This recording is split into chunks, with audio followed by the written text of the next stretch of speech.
Topic for this year is a variation on our theme, faith and community moving beyond Leo. Slide, please. I want to first begin by discussing dreaming of a new world. That's what we're here to do. In the main, those of us who have gathered for the 13th Annual International Mars Society Convention have come to this place in pursuit of a dream.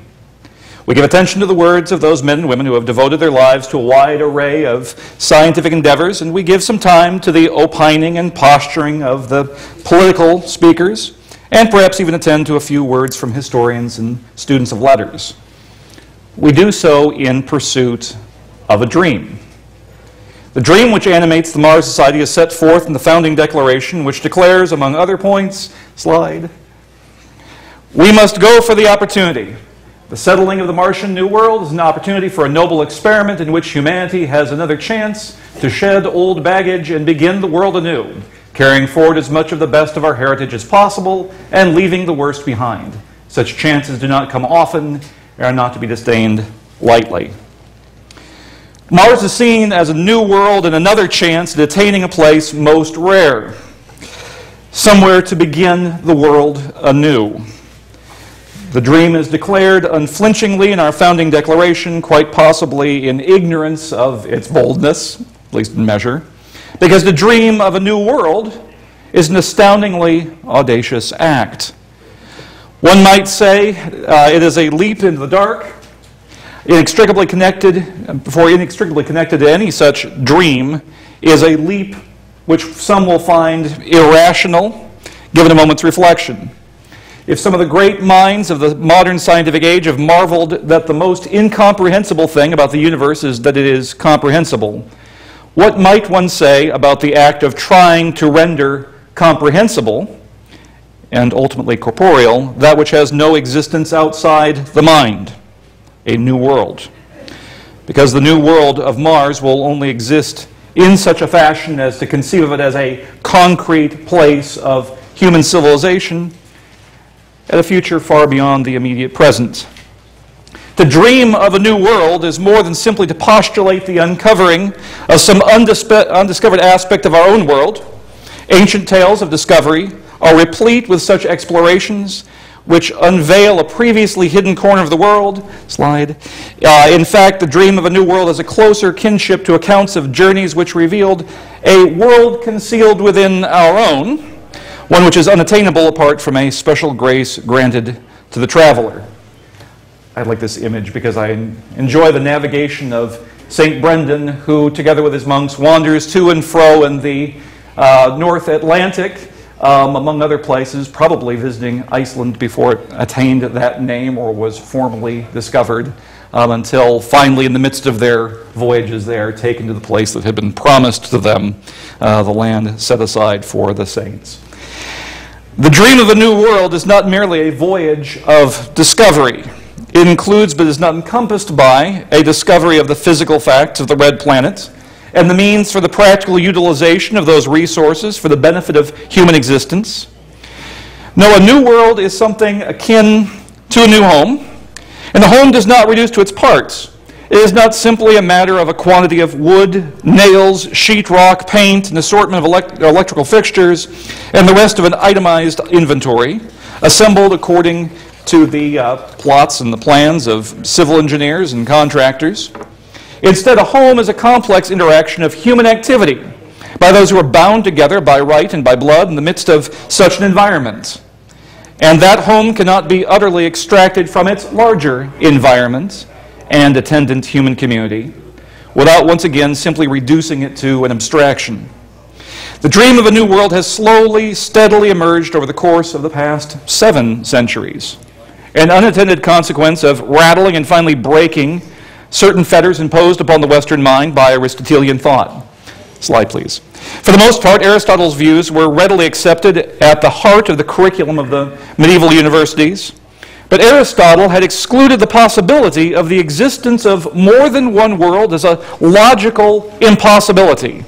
It was literally, in the Aristotelian scientific system, an absurdity to speak of the possibility of a new world. And thus it remained until the action of one Etienne Tempier, Bishop of Paris, in 1277, through the condemnation of 219 propositions drawn from Aristotelian doctrine, allowing for a range of speculation which threw open the shutters on the Western mind. When that peculiar institution born of the Middle Ages, the European University, arose in 12th century Europe, the translation of Greek and Arabic sources brought a flood of ancient thought into the brightest minds of the rising generation. Aristotle's contributions to ethics and philosophy were quite profound, and much within his natural science as well. But the influence of his natural science could have held back the rise of science as we know it today indefinitely, if in fact not for the condemnations of 1277. As Edward Grant wrote in his book, The Foundations of Modern Science in the Middle Ages, and I quote, "By emphasizing God's absolute power to do anything short of logical contradiction, the articles condemned in 1277 had a curious and probably unintended effect. They encouraged speculation about natural impossibilities in the Aristotelian world system, which are often treated as hypothetical possibilities." So the idea of more than one world, the idea that there could be a vacuum, for example, were forbidden in Greek thought, at least as it was represented in Aristotle. And ironically, it rests with the condemnation of such a limitation on what God could do that allowed, in fact, required Europeans to say, okay, it is forbidden for us to say there can't be a vacuum, therefore what would a vacuum do? It is forbidden for us to say that God couldn't make more than one world. Well, if he made more than one world, what would it be like? That begins at a fixed moment in time. It begins in the year 1277 and builds from that point. The freedom to speculate in ways which ran counter to Aristotle's system brought with it the notion that more than one world could exist. Again, to quote from Grant's book, the possibility that matter might exist beyond our world in the form of other worlds became a major subject of discussion as a result of the condemnation of 1277. The condemnation of 1277 dramatically altered the intellectual context at the University of Paris.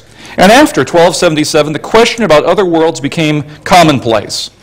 Article 34, among the 219 articles, was condemned because it had denied that God could make more than one world.